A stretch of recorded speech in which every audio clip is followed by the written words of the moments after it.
Now I'd like to introduce you to my favorite modeling program, which is Vue, V-U-E. Vue Infinite, in this case, is the top quality product in the product line, and this is from a company called Eon, E-O-N Software, makers of Vue Infinite. And this is the scene that I've set up, and I'd like to just talk you through this interface for this program for a moment.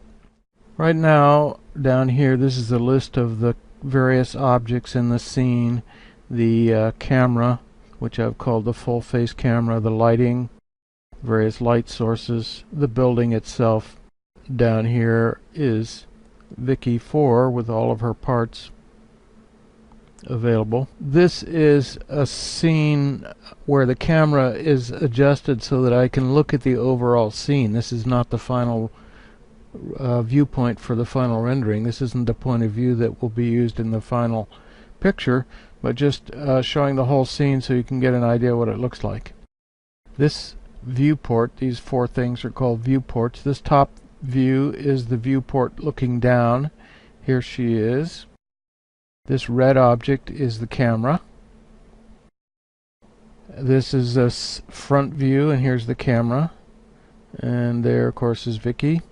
Each of these star-shaped things is one of the light sources. And here's the side view. There's Vicky, and here's the camera. And this view down here, this viewport, shows what the camera is seeing.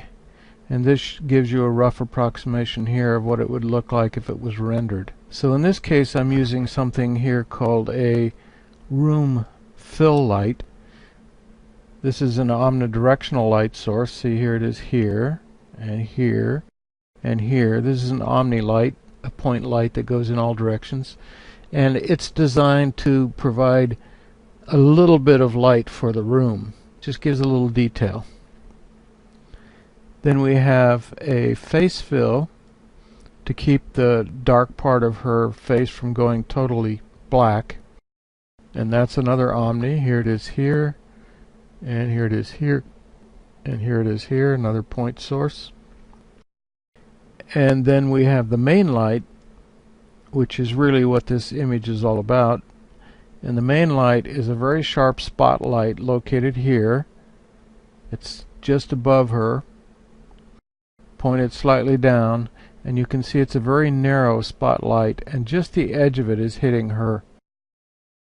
We can enlarge this and show you how that light looks. You can see that it's just reaching her. Here's the cone of that spotlight. There's also a method of actually viewing through the spotlight, and that's what we're seeing down here. This red circle is the edges of the spotlight, and you can see that it's just catching the edge of her face. And that is the view through the light itself, looking out from the light at the subject. A very handy tool to have. So this is Vue Infinite, a look at how the room was set up. In the final preparations of this scene, before it gets rendered, I've worked on the model's skin using a special product here called Skin Vue,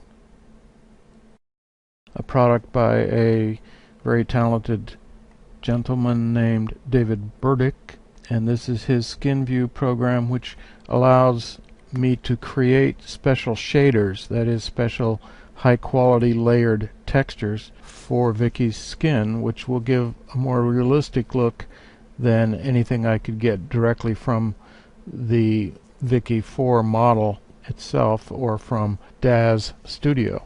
It gives very high quality textures. So I've gone into the skin modifier and made all of these settings and tested each setting to see how it looks.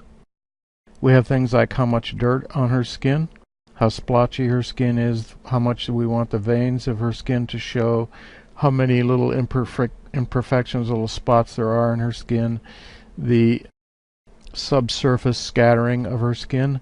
Skin, of course, human skin is like wax. You can see down into it to a certain extent, And so because the layer under the skin is filled with blood, there's a certain amount of red light that comes out of the skin, almost as if it was illuminated, and that's called subsurface scattering. Tone is like the value of the skin, and then warmth is how red her skin is.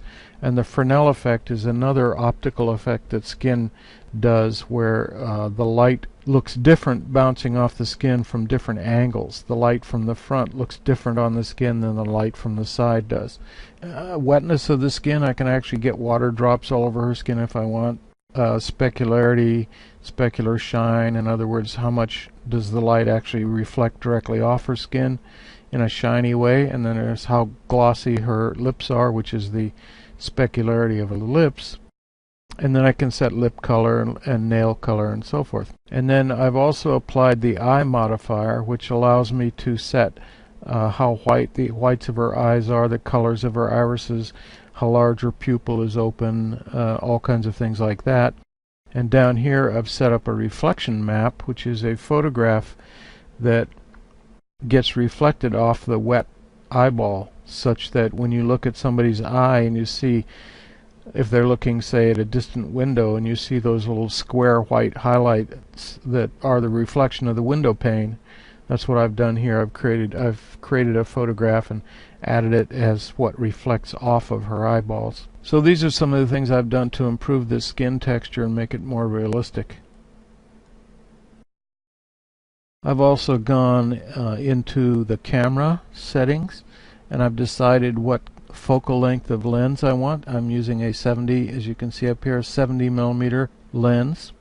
And I've adjusted the distance of the camera. Here's the camera. I've adjusted the distance of the camera from her and combined that with the 70mm focal length to get exactly the geometry that I want for her face, and to show the amount of enlargement of the background wall, how much of the background wall I want to show in the frame. And I've chosen the size and the aspect ratio of the frame itself.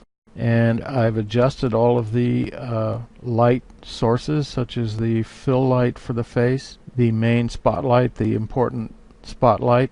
I've changed the spotlight to be a what's called volumetric light. And I've set the volumetric settings here to show a kind of a light beam. It isn't really visible, it's quite subtle, but the spotlight now has a volumetric beam, a light beam, that's lighter than the rest of the room. You can maybe barely make it out here. This is the edge of the volumetric light right here. From here down it looks a little brighter. It's subtle, but it's there. And I've adjusted the distances and so on for that linear fall off of light for that light source. So all the final tiny adjustments have been completed, and we're basically ready to render the image. We have here a view of what the camera sees and exactly how much of it you're going to see. And in this view you can see how much of the wall detail there actually is. There's a lot of detail there, but I've turned the fill light, the room fill light, way down, and showing just a little bit of the detail of the background wall so as to keep the viewer's eye path on her face as much as possible, and just give a hint of the background in the room. So it's pretty much ready to render an image at this point.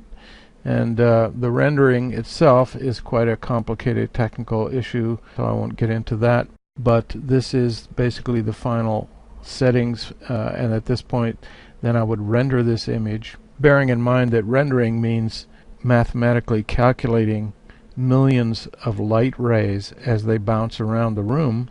There are millions and millions of calculations to be done to do an accurate job of calculating the lighting and rendering the image. Probably took 8 to 10 hours to render this image, 3072 pixels across, something like that. So your computer is really crunching away madly for a long time. So that gives you a quick idea of what it's like to create one of these 3D scenes. Hope you enjoyed.